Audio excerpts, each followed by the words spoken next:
Sorti de terre il y a peu, ce bâtiment R+3 est le bâtiment technique de l'Agence de régulation des postes et communications électroniques. Inauguré ce 10 août par le Premier ministre, ce bâtiment dont les travaux de construction ont duré 15 mois pour un coût global d'1,6 milliard de francs CFA va abriter le centre de stockage des données informatiques de cette agence. Le bâtiment technique de l'RPCE est construit sur une superficie de 977 m². Structurellement, il repose en semi-sous-sol sur des piliers en béton armé, solidement ancrés dans une fondation en radier général. Le bâtiment se compose d'un demi-sous-sol et 3 niveaux sur le rez-de-chaussée. Il offre 19 bureaux de standing élevés pour ses occupants et usagers, qui totalisent 724 m².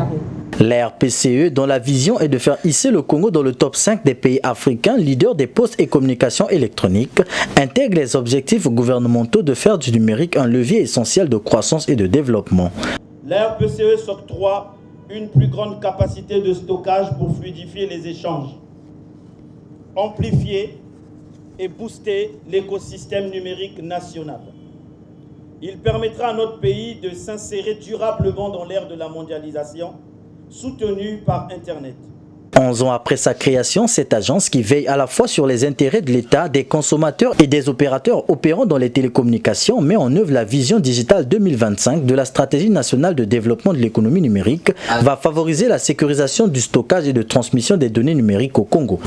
Nous venons là de visiter des installations modernes, très bien équipées et bien gérées, qui vont permettre de sécuriser les données électroniques de notre pays, de les rentabiliser, de les capitaliser, mais aussi d'assurer non seulement la protection, mais trouvent toute leur place. L'agence devra exploiter cette infrastructure de façon ouverte et inclusive avec toutes les parties prenantes de l'administration et du secteur privé.